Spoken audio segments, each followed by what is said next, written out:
Let me ask you something really simple. When was the last time you actually felt like you were living, not surviving, not grinding, not clocking in, not clocking out, paying bills, going to sleep, and doing it all over again? This is living because somewhere along the way, and most people don't even know exactly when it's happened, America has stopped being a place. America has stopped being a place where people built lives and become a place where people are fueling a machine. You're not a citizen in the traditional sense of the word. No, no, no. You're part of an economic output. And today we're going to talk about exactly how that has happened, why it keeps happening, and what is it costing us? What is it costing all of us if nobody is sounding the alarm on this issue that we're having right now? Stay with me because this one is going to hit a little bit different, guys. You see, we're all sold this same story. Work hard, stay focused, sacrifice now, enjoy later. Okay, got it. The American dream, right? And look, I'm not anti-work. I don't think you should be a lazy bum, right? But I'm not standing here telling you to be lazy. Discipline matters, of course it does. Effort matters, but there's a massive difference between working to build something and working just to stay afloat. There's a difference between working to build something and just working to stay afloat. Most Americans are doing the second one. You know what the data says. A significant portion of Americans working full-time jobs, a significant portion of Americans that are working full-time jobs cannot afford a two-bedroom apartment in the city that they live in. Full-time work and still can't afford basic housing. Okay, this is America. So we have to ask ourselves, at what point does hard work become a cover story? At what point does hustle culture stop being inspiration and start being manipulation? Because if the system requires you to work 50 to 60 to 70 times, 70 hours per week, just to cover your basic needs, that's not a lifestyle choice. That's a extraction from your time, your energy, and everything that you love dear. You don't have time for anything. And the people benefiting from your exhaustion are not losing any sleep over the fact that you don't have any time for your children. You don't have time for your husband, your wife. They don't care.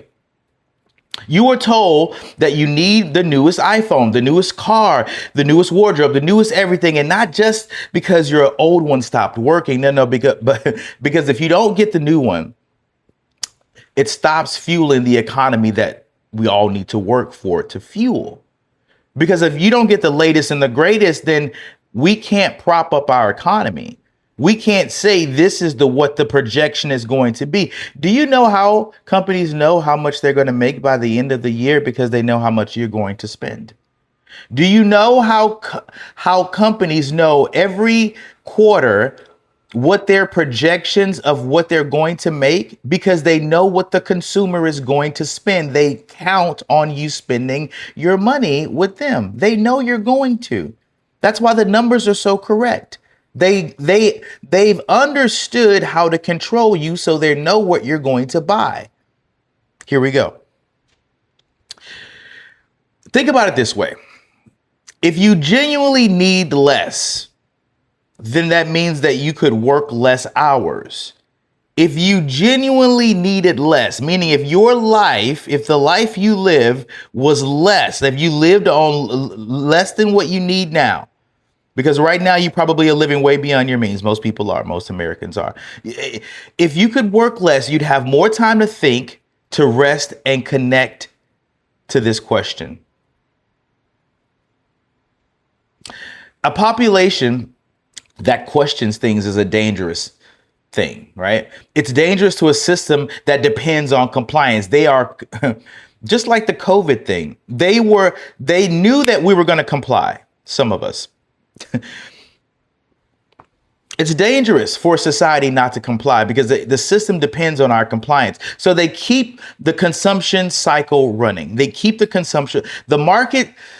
They market us insecurities. If you don't have a new car, a new watch, a new handbag, you should feel bad because Sarah has one. John has a new Lamborghini. You should feel bad because you don't have one. That's what they sell us. Insecurity. Be insecure. So they keep the cycle running. They market to you insecurities. They tie your self-worth, your net worth. They make you feel like you're behind, always behind. So guess what you do? You keep chasing. If we make you feel in financial services, I was the rabbit. They would say, Gerald, you're doing great this week, this month. Could you please go and show the team what you're doing? We need a rabbit this week. We need a rabbit. And I don't know who I'm talking to right now, but are you becoming the rabbit? Have you been positioned in a place to where people look at you and say, oh my God, look at how great he or she is? And the whole time you're struggling your ass off just to keep afloat? It's on purpose. It's all on purpose. The game is to keep the goalposts moving to what success and happiness and prosperity looks like so you'll never attain it. That's the whole point. Think about it. If you knew what the number was and the number and the goal stayed the same, do you think most of us would be happy by now? Probably. But they keep saying, well, you need a little bit more to be successful. You need a little bit more to be happy, a little bit more makeup, a little bit bigger car, a bigger house, a better phone, a better this, and then you'll be there.